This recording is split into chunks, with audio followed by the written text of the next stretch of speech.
Cette vidéo sort le 30 juin. Aujourd'hui, il y a de nouvelles sorties, mais je voulais vous prévenir aussi que du 30 juin au dimanche 4 juillet, il y a la fête du cinéma. Quel que soit le cinéma où vous allez, et que vous soyez adulte ou enfant, la place est à 4 €. Profitez-en et bonne vidéo. Bonjour à tous et à toutes fans de cinéma, c'est Esprit Z, j'espère que vous allez bien. Bienvenue dans une toute nouvelle vidéo qui va concerner cette fois-ci les sorties cinéma et SVOD du mois de juillet 2021 et sorties DVD du mois de juin 2021. Comme d'habitude, tous les films ne seront pas développés dans cette vidéo, seulement les plus importants selon moi. Alors, comment ça se passe l'embouteillage des films? Moi perso, j'ai préféré prendre un abonnement UGC limité pour voir tous les films que je veux gratuitement pour 18 € par mois, et je peux vous dire qu'avec toutes les sorties en une semaine, c'était déjà rentable. Et ça y est, le couvre-feu a disparu, les créneaux à 22 h sont de retour, quel plaisir. Et oui, le masque n'est plus obligatoire en extérieur, mais il l'est toujours en intérieur, donc même si aujourd'hui on passe à une jauge de 100%, gardez vos masques dans les cinémas. Mais quand même, jauge à 100%, c'est un bonheur. Mais n'oublions pas que nous sommes encore et toujours en guerre, lavez vos mains et mettez votre masque sur le nez. C'est parti, lumière, moteur, ça tourne, action, et débutons tout de suite avec les sorties cinéma et SVOD du mois.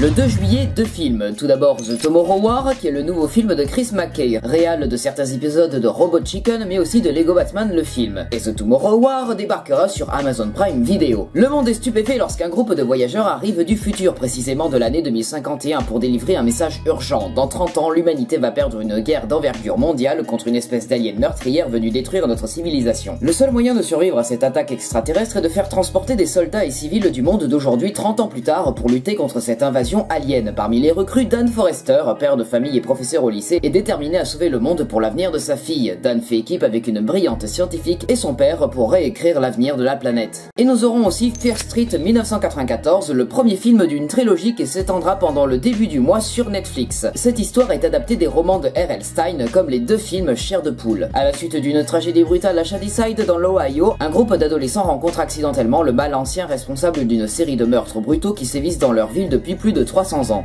Le 6 juillet, un film au cinéma. Il s'agit d'Annette, le nouveau film de Léos Carax après Holly Motors et Les Amants du Pont-Neuf. C'est une comédie musicale avec Adam Driver, Marion Cotillard et Simon Helberg en compétition au Festival de Cannes 2021. Le film se passe à Los Angeles de nos jours. Henry est un comédien de stand-up à l'humour féroce, Anne une cantatrice de renommée internationale. Ensemble, sous le feu des projecteurs, ils forment un couple épanoui et glamour. La naissance de leur premier enfant, Annette, une fille mystérieuse au destin exceptionnel, va bouleverser leur vie. Le 7 juillet, 4 films au cinéma. Tout d'abord, Les Croods 2, une nouvelle ère, qui est la suite du film d'animation Les Croods de DreamWorks sorti en 2013. Les Croods ont survécu à leur part de dangers et de catastrophes, mais ils vont maintenant devoir relever leur plus grand défi, rencontrer une autre famille. Les Croods ont besoin d'un nouvel endroit où habiter. La famille préhistorique part alors en quête d'un endroit plus sûr. Quand ils découvrent un paradis idyllique entouré de murs, ils pensent que tous leurs problèmes sont résolus. Mais une famille vit déjà, les Betterman. Avec leurs cabanes dans les arbres, leurs inventions étonnantes et leurs hectares irrigués de produits frais, les Betterman sont bien au-dessus des Croods sur l'échelle de l'évolution. Ils accueillent les Croods avec joie, mais les tensions ne tardent pas à s'intensifier entre la famille des grottes et la famille moderne. Mais une nouvelle menace va propulser les deux familles dans une aventure épique hors des murs, ce qui les obligera à accepter leurs différences et à se servir des forces des uns et des autres. Black Widow, lui, sera le prochain film de la phase 4 du MCU, se centrant sur la Veuve Noire, jouée par Scarlett Johansson, mais elle sera aussi accompagnée au casting par Florence Pugh et David Harbour. Natasha Romanoff alias Black Widow voit ressurgir la part la plus sombre de son passé pour faire face à une redoutable conspiration liée à sa vie d'autrefois. Poursuivie par une force qui ne reculera devant rien pour la battre, Natasha doit renouer avec ses activités d'espionne et avec des liens qui furent brisés bien avant qu'elle ne rejoigne les Avengers. Ensuite, nous aurons le film Fisherman's Friends, qui est une comédie musicale britannique tirée d'une histoire vraie. Danny, un producteur de musique londonien branché, se rend en Cornouailles pour un enterrement de vie de garçon. Quand son patron et ami lui lancent le défi de faire signer un contrat aux pêcheurs du coin pour un album de chants de marins, Danny tombe dans le panneau. Bien loin de ses repères citadins, il tente tant bien que mal de gagner la confiance de cet improbable boys band qui accorde plus d'importance à l'amitié qu'à la célébrité. Et enfin, Je voulais me cacher, qui est un biopic dramatique italien sur le destin incroyable et vrai d'Antonio Ligabue, l'un des maîtres de la peinture naïve aux côtés de Rousseau et Séraphine de Senlis. Expulsé par l'institution suisse qui s'occupait de lui à la fin de la Première Guerre mondiale, Antonio se retrouve en Italie contre sa volonté. Sans attache, vivant dans un grand dénuement, il s'accroche à sa raison de vivre, la peinture, qu'il pratique en autodidacte. Peu à peu, du public à la critique, son art va bousculer l'académisme. Le 9 juillet, 3 films. Tout d'abord, Benedetta, qui est le tout nouveau film de Paul Verhoeven, réalisateur de Total Recall, Basic Instinct et bien d'autres. Et on retrouvera au casting Virginie Efira, Charlotte Rampling et Lambert Wilson. Le film sera présenté au Festival de Cannes 2021 et sera interdit aux moins de 12 ans dans les cinémas pour cause de scènes de sexe très explicites. Au XVIIe siècle, alors que la peste se propage en Italie, la très jeune Benedetta Carlini rejoint le couvent de Pescia en Toscane. Dès son plus jeune âge, Benedetta est capable de faire des miracles et sa présence au sein de sa nouvelle communauté va changer bien des choses dans la vie des sœurs. Comment je suis devenu super-héros, lui, est un film de SF français qui va débarquer sur Netflix et qui se déroule à Paris en 2020. Au casting, on retrouve Pio Marmaille, Leila Bekti, Benoît Poelvoorde et bien d'autres. Dans une société où les surhommes sont banalisés et parfaitement intégrés, une mystérieuse substance procurant des super-pouvoirs à ceux qui n'en ont pas se répand. Face aux incidents qui se multiplient, les lieutenants Moreau et Schaltzmann sont chargés de l'enquête. Avec l'aide de Monte Carlo et Calista, deux anciens justiciers, ils feront tout pour démanteler le trafic, mais le passé de Moreau ressurgit et l'enquête se complique. Et enfin, nous aurons Fear Street 1978, qui est le deuxième film de la trilogie sur Netflix adapté des romans de R.L. Stine. Les événements se passent une nouvelle fois dans la ville de Shadyside, l'école est finie et les activités du camp Nightwing sont sur le point de commencer, mais lorsqu'un autre Shadysider est possédé par l'envie de tuer, l'amusement se transforme en une lutte effroyable pour la survie. Et le 13 juillet, un autre film sur Netflix, il s'agit de Fear Street 1666, qui est le troisième et dernier film de la trilogie adaptée des romans de R.L. Stine. Les événements se passent une dernière fois dans la ville de Shadyside, qui est à l'époque une ville coloniale prise par une chasse aux sorcières hystérique qui a des conséquences mortelles pour les siècles à venir, et c'est aux adolescents de 1994 d'essayer de mettre fin à la malédiction de leur ville avant qu'il ne soit trop tard.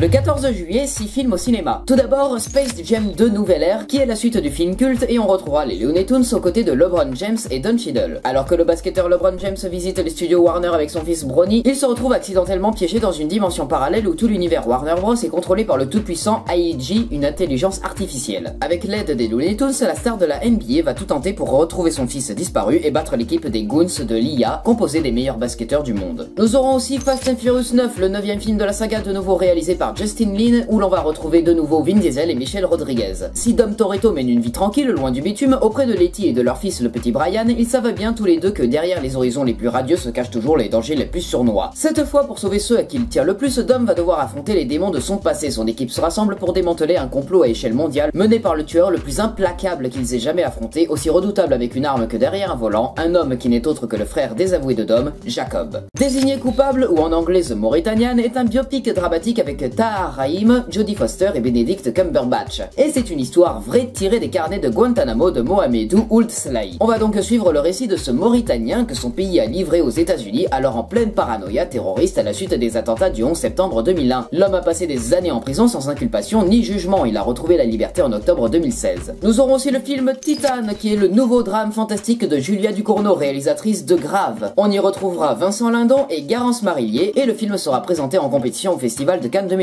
Le résumé est assez énigmatique, voilà. Après une série de crimes inexpliqués, un père retrouve son fils disparu depuis 10 ans. Et c'est tout. Côté cinéma français, on aura aussi Mystère à Saint-Tropez, une comédie française réalisée par Nicolas Benamour, réalisateur des deux films Babysitting. Le film aura au casting Christian Clavier, Benoît Poelvoorde, Thierry Lhermitte, Jérôme Commander, Rossi de Palma, Virginie Hoc, Vincent Desagna, Gérard Depardieu et Gilles Alma. Ouah, quel casting! Les événements vont se dérouler en août 1970, en pleine période yéyé. Comme chaque année, le milliardaire Claude Tranchant et sa femme Eliane ont invité le gratin du show business dans leur somptueuse villa tropézienne. Rien ne semble pouvoir gâcher leur festivité, si ce n'est l'inquiétant sabotage de la décapotable du couple. Persuadé d'être victime d'une tentative de meurtre, Tranchant fait appel à son ami Chirac pour bénéficier des services du meilleur flic de Paris. Mais au cœur de l'été, seul le commissaire Boulin, à quelques semaines de la retraite, est disponible. Aussi arrogant qu'incompétent, c'est avec des méthodes toutes personnelles que le policier va se lancer sur les traces du trouble fait. Et enfin, nous aurons Ainbo, princesse d'Amazonie, un film d'animation péruvien distribué par Le Pacte, et Audrey Lamy fait partie du doublage VF. Né au cœur de la forêt amazonienne, Ainbo n'a que 13 ans mais rêverait d'être la meilleure chasseuse de tout Candamo. Aussi se lance-t-elle au mépris de tous les dangers dans la lutte contre la déforestation, ce terrible fléau qui menace sa terre natale. Heureusement, elle sait que pour vaincre ses ennemis, coupeurs d'arbres et chercheurs d'or, elle pourra compter sur ses guides spirituels magiques, Vaka, un tapir aussi costaud que maladroit, et Dio, un tatou espiègle.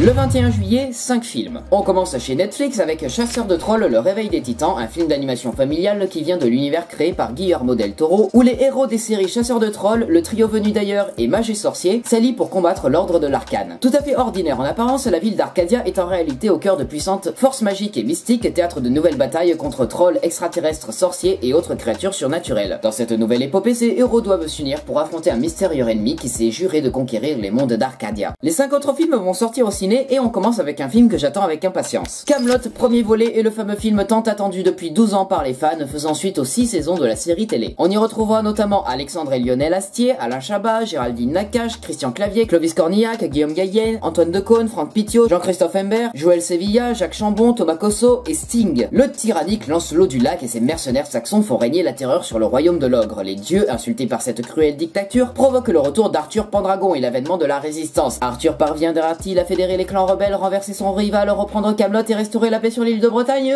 Nous le saurons en juillet. Old est lui le tout nouveau film de M. Night Shyamalan avec Alex Wolff et Thomasine McKenzie. Le film est adapté du Château de sable de Pierre-Oscar Lévy et Frédéric Peters. En vacances dans les tropiques, une famille s'arrête pour quelques heures sur un atoll isolé où ils découvrent avec effroi que leur vieillissement y est drastiquement accéléré et que leur vie entière va se retrouver réduite à cette ultime journée. Spiral est l'héritage de Saw et lui le 9e film de la saga Saw qui voit le retour de Darren Lynn Bousman, réal des opus 2, 3 et 4. Et dans ce film on retrouvera Chris Rock et Samuel L. Jackson. Travaillant dans l'ombre de son père, une légende locale de la police, le lieutenant Ezekiel Zeke Banks et son nouveau partenaire enquêtent sur une série de meurtres macabres dont le mode opératoire rappelle étrangement celui d'un tueur en série qui sévissait jadis dans la ville. Pris au piège sans le savoir, Zeke se retrouve au centre d'un stratagème terrifiant dont le tueur tire les ficelles. Et enfin, Bloody Milkshake est un thriller d'action avec au casting Karen Gillian. Sam n'est encore qu'une petite fille lorsque sa mère Scarlett, tueuse à gages, est contrainte de l'abandonner pour la protéger. Bien des années plus tard, Sam a suivi les traces de sa mère disparue et est elle-même devenue une tueuse à gages hors pair travaillant pour la firme. Un soir, lors d'une mission à haut risque, Sam se retrouve face à un dilemme, rester loyal à la firme ou sauver la vie d'une petite fille de 8 ans. Commence alors une cavale survoltée qui conduira Sam à retrouver sa mère et ses anciennes associées. Mère et fille unies de nouveau, Sam et Scarlett se lanceront alors dans une lutte sans merci contre un ennemi commun redoutable.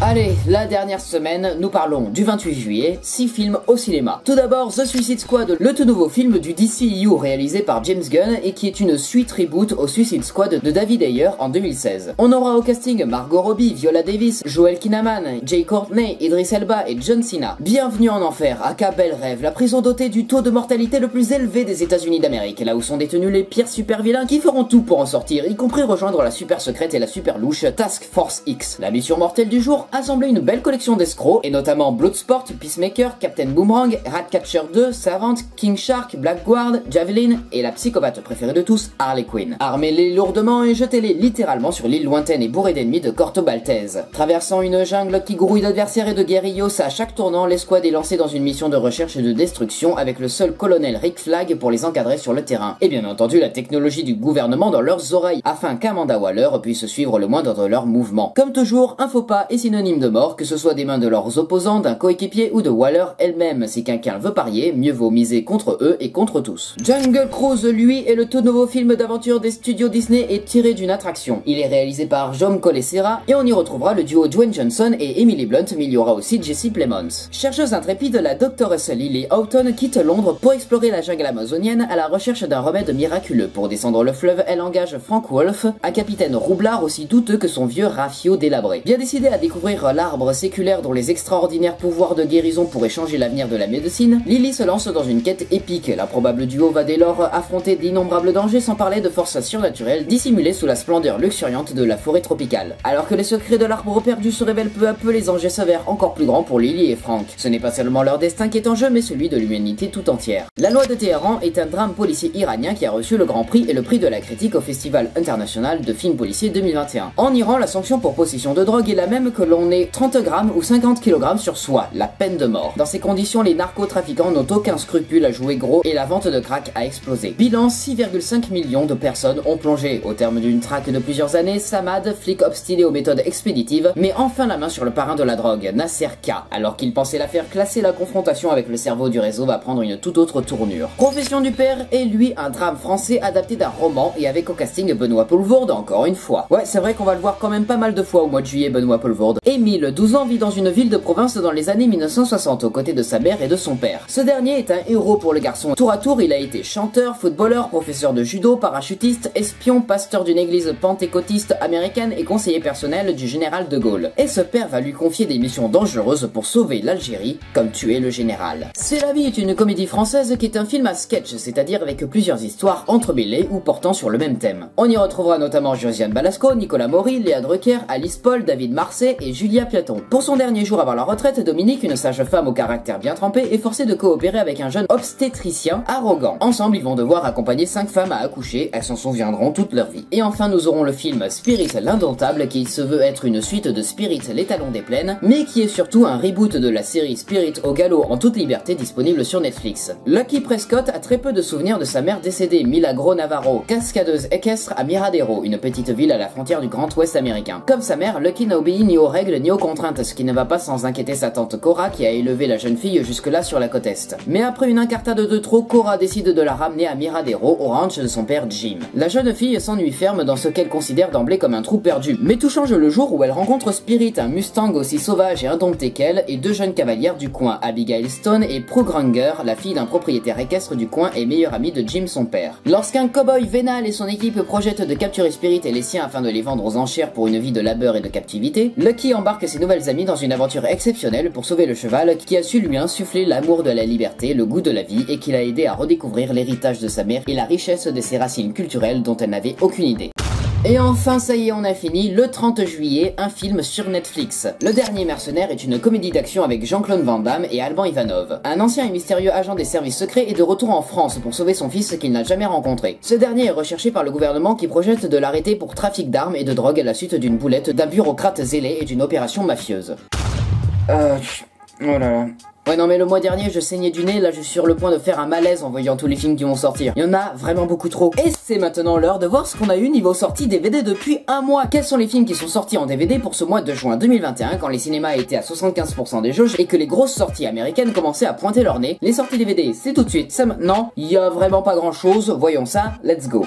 Quels sont les films qui sont sortis durant le mois de juin 2021 en DVD? Le film d'aventure SF Cosmic Scene avec Bruce Willis et Frank Grillo, Grace Wright qui est un film de requin, mais il y a aussi des sorties DVD et Blu-ray des films déjà sortis sur des plateformes comme le biopic dramatique Judas and the Black Messiah récompensé aux Oscars 2021 aussi dispo sur MyCanal, la fameuse Snyder Cut de Justice League aussi dispo sur OCS, le remake live action de Mulan aussi dispo sur Disney+, et pour finir deux autres sorties DVD de films sortis au cinéma, la comédie dramatique française Sous les étoiles de Paris avec Catherine Fro, et enfin Drunk de Thomas Winterberg récompensé aux Oscars et au César, qui est aussi deuxième de mon top film 2020.